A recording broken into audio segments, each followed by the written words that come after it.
मुंबई की राजनीति में इन दिनों हलचल तेज है। अजीत पवार ने बगावत के बाद चाचा शरद पवार पर तीखा हमला किया, जिसके बाद शरद पवार की बेटी सुप्रिया सुले ने मोर्चा संभालते हुए अजीत पवार को चेतावनी दे डाली। क्या कुछ कहा सुप्रिया सुले ने, देखिए ये खास रिपोर्ट। इन दिनों मुंबई की राजनीति में घमासान मचा है। अजीत पवार ने शरद पवार पर कटाक्ष करते हुए कहा था कि शरद पवार 83 साल के हो गए हैं, वो रिटायर क्यों नहीं होते। जिसके बाद एनसीपी में मचे घमासान के बाद अब पार्टी की कार्यकारी अध्यक्ष और शरद पवार की बेटी सुप्रिया सुले ने मोर्चा संभालते हुए मुंबई के यशवंतराव चौहान सेंटर में पार्टी कार्यकर्ताओं को संबोधित किया, जहां उन्होंने चचेरे भाई अजीत पवार पर जमकर हमला बोला और चेतावनी भरे लहजे में कहा कि वो बाकी सब सुन लेंगी, लेकिन उनके माता पिता का अपमान बर्दाश्त नहीं करेंगी।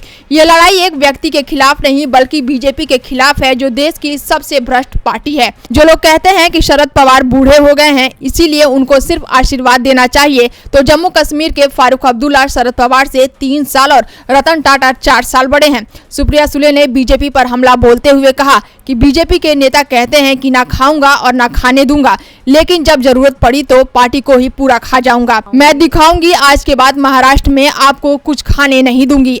एनसीपी को नेचुरल करप्ट पार्टी कहा जाता था, लेकिन आज देश में सबसे भ्रष्ट पार्टी बीजेपी है। लोकसभा सांसद सुप्रिया सुले ने कहा कि संघर्ष होता रहेगा। आज 8 से 9 कुर्सियां खाली हुई हैं। इन कुर्सियों पर नए लोगों को बैठने का मौका देंगे। महाराष्ट्र की जनता साहेब के पीछे खड़ी है। बता दें, महाराष्ट्र की राजनीति में आज का दिन काफी उतार चढ़ाव वाला रहा। अजीत पवार गुट और शरद पवार गुट अपने अपने समर्थकों के साथ जोर आजमाइश में लगे रहे। स्टेट लाइव की रिपोर्ट।